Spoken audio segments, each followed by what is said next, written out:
Kate Swanson, and I'm the founder of Ensemble. I left my career as a securities lawyer so that I could build Ensemble, bringing cookware designed for modern life to everybody in the city. Living in Toronto means living in a small space. I've spent years storing half of my cookware and kitchen tools in a storage locker downstairs because I simply couldn't fit any of the things that I own in my space. It's incredibly frustrating, and I think it's terrible that the products that are available to us now simply don't fit within that life. I built Ensemble so that I could solve this problem and bring people the tools that they need that will fit the spaces they live in. Stack is a 6-piece collection of nesting cookware. It's made with patent-pending removable handles and flat-lying lids so that you can fit an entire high-quality set of cookware in the footprint of a single pot. We designed Stack so that it would be compatible with gas, induction, as well as an electric cooktop. And we also wanted to make sure that every single piece was oven safe. Stack is incredibly versatile and ultimately just reducing the number of pieces that you need to have in your kitchen because the pieces of Stack can do so much more for you. It takes a village in some ways to raise not just kids, but entrepreneurs. Please join me in welcoming our very first semi-finalist, Kate Swanson of Ensemble. I think it's really special when you're pitching to a room that is here to support female founders. We're revolutionizing cookware in order to shake up a stagnant $100 billion industry with our first product, Stack. That was so good. Well, I look forward to working with Kate Swanson on Ensemble. Who doesn't have some weird misplaced pot because you've just run out of room? And I thought, oh boy, she really understands the problem. I'm very excited. I'm pumped.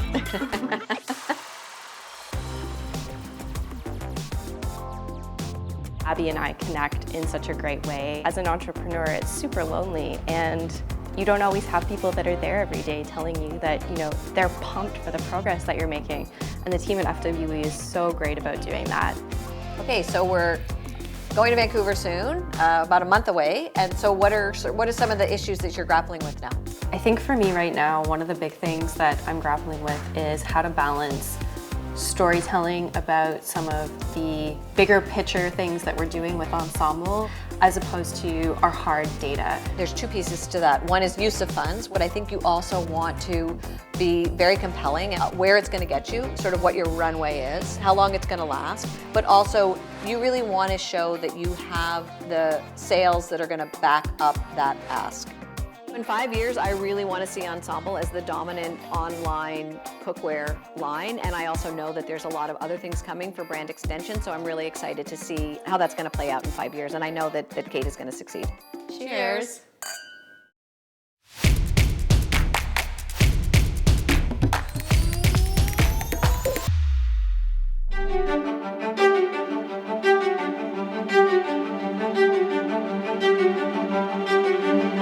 People think about farmers, they probably think of an older gentleman wearing coveralls, dirty hands. That's not me, and that's not agriculture today.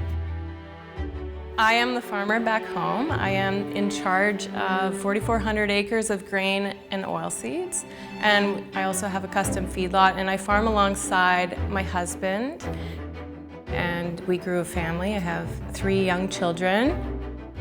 The best part about agriculture and farming is that we get to do it all together. So I get to take my kids to work with me every day. I was born and raised on the same farm that I am on today. I am the second eldest of 5 daughters. We definitely were pushed to learn every aspect, potentially normally women wouldn't do. Later on, I took a diploma in agriculture management and production and returned home to farm right alongside my parents. After I returned home, they had both passed away suddenly in an accident in the fall, and so, our whole world was turned upside down.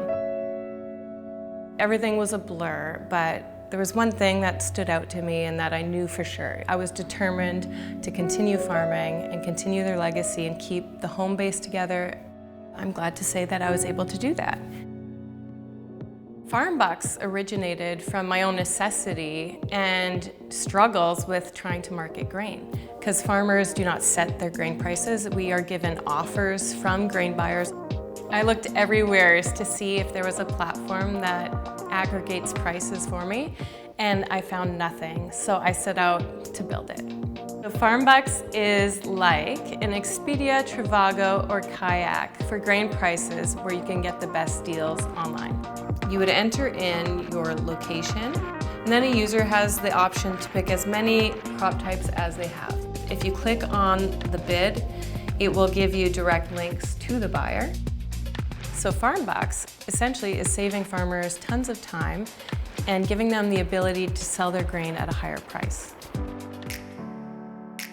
Please join me in welcoming Lynn Dargier. And I live and breathe agriculture. Nice job taking over a family business at 19 and thriving. That's awesome to hear. Thank you. I think I need to fly to Alberta and go check out this farm. The finalist I've chosen to mentor is Lynn Dargier of Farmbox.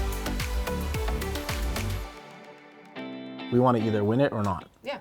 Right? So I think we need to get questions that are being asked. I really have a problem trying to narrow it down and get across to the audience what the problem is. Because I don't think people realize that farmers don't set their own grain prices and that they are, very volatile. Think of people in the audience as people who aren't from the industry. You gotta remember, not everyone in that audience is an investor. They want to hear the story of what you're protecting, what you're helping, what you're doing. But the way most generations are going now is more social impact. So by you talking about helping farmers and growing that piece, that's what they're gonna love.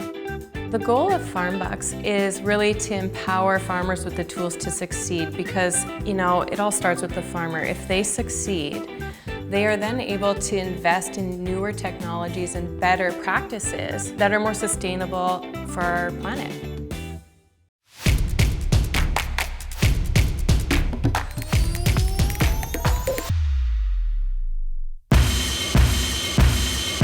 We started Bloom to be the brand girls grow up with. We first launched in June 2018 when Taryn was in the UK studying law school and I was studying accounting.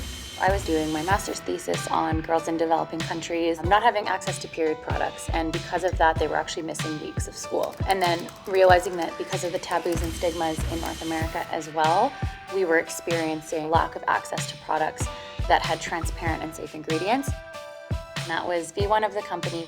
Different iteration where we were shipping organic pads and tampons along with third-party products to customers.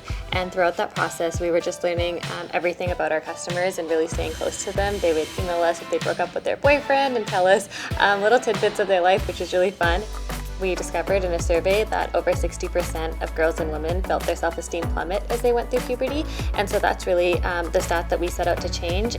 When women go through puberty or their cycle every month, it's not just the period symptoms that they're dealing with. There can be hormonal acne flare-ups. That's when you first start using deodorant. So we launched 4 flagship products to help women really celebrate their period each month and take care of their bodies. For us, it was really important to make sure that the conversation we're having is so much bigger than just the products we're selling. We created statesofsexed.com, full resources for every single topic about going through puberty, sex ed, healthy relationships, and even online safety. Our website isn't just a place to purchase your favorite acne treatment. It's really a place where you can find lots of different helpful educational content. And so that's something we're really, really proud of. We're going to invite Taryn and Bunny Gatrora of Bloom. FWE is such a fantastic, incredible resource for women. We don't just create products, we build community. Join us on our mission to create the next generation of confident, informed, and thriving young women. Fantastic. Thank you. I didn't expect there to be so much love and support in the room. My company is Taryn and Bunny from Bloom. Our parents were in the room tonight, and so seeing their faces and how proud they were made me really proud.